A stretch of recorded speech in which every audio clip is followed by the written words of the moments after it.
We have an interesting email this week from a gentleman named Nassim.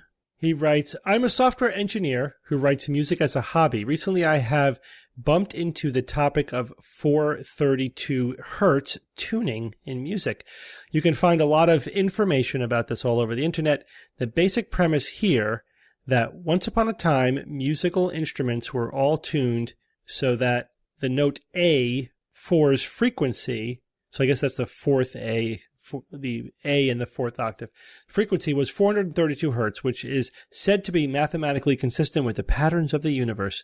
Then Nazi Germany came along and deliberately changed the standard to 440 hertz, which is the most common tuning today, after conducting a scientific research to determine which range of frequencies best induced fear and aggression. I was pretty saddened to find out that there are musicians who actually believe all of this. The advocates of this even go so far as claiming that listening to music tuned to 432 hertz can cure cancer and other medical conditions.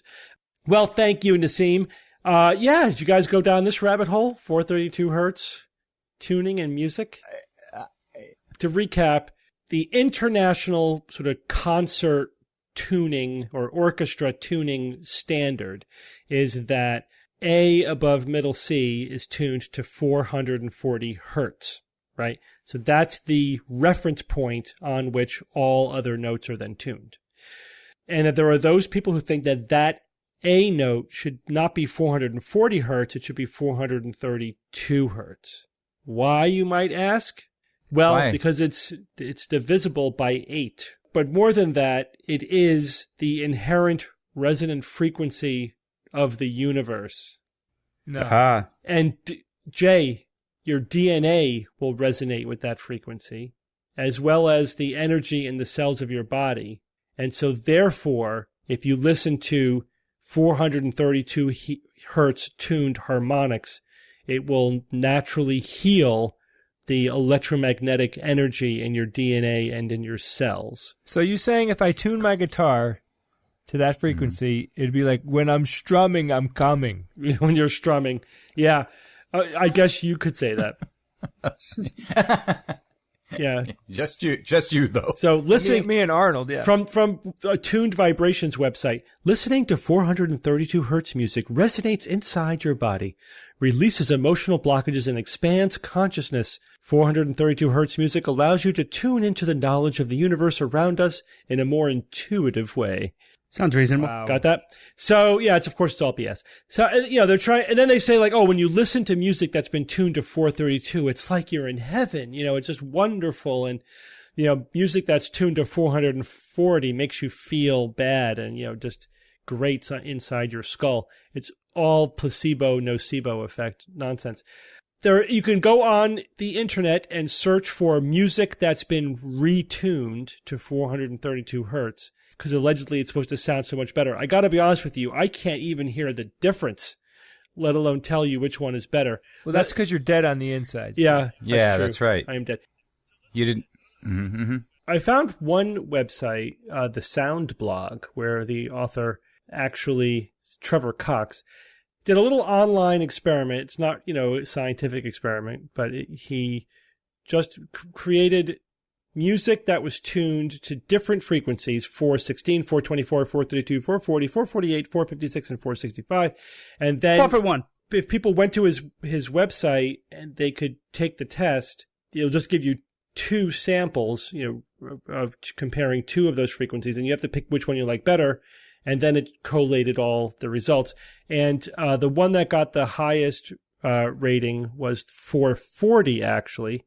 432 is second, and then all the frequencies that are higher than 440 were ranked lower than all the ones below. So again, it's not really a scientific study. It's interesting though that he did not show any difference there. All the ones 440 and less were really not significantly different. But I bet you, like all the people who are claiming that 432 is some magically wonderful music, I bet you in a blinded study they couldn't tell the difference at all.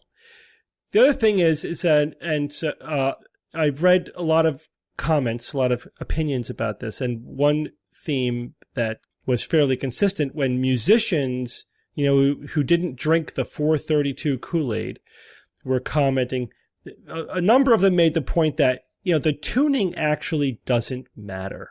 What our brains perceive is the mathematical relationship between different notes, right? It's the ratio. It's not the absolute tuning that we can really hear and appreciate. What makes music sound good or bad is not the tuning. It's the mathematical relationship among the notes. Euphonious, is that the word? So you're saying it's the interval. It's the interval. The interval is what matters. The tuning does not matter. Right. Okay. That's exactly right. That makes sense. Yeah, which does make sense. That's what we perceive. It's the interval. The other thing is the whole Nazi connection seems to be a red herring. I think that's just fake. I think it's just they're making it up to poison the well of 442 music. The other thing is that even though that's the international concert standard, a lot of people tune to different frequencies. It's not really universally followed.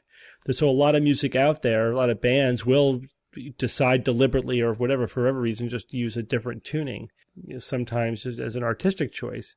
It's not like all the music we've been listening to has been exactly 440, Yeah, so this one's just solid bullshit, it seems, from top to bottom.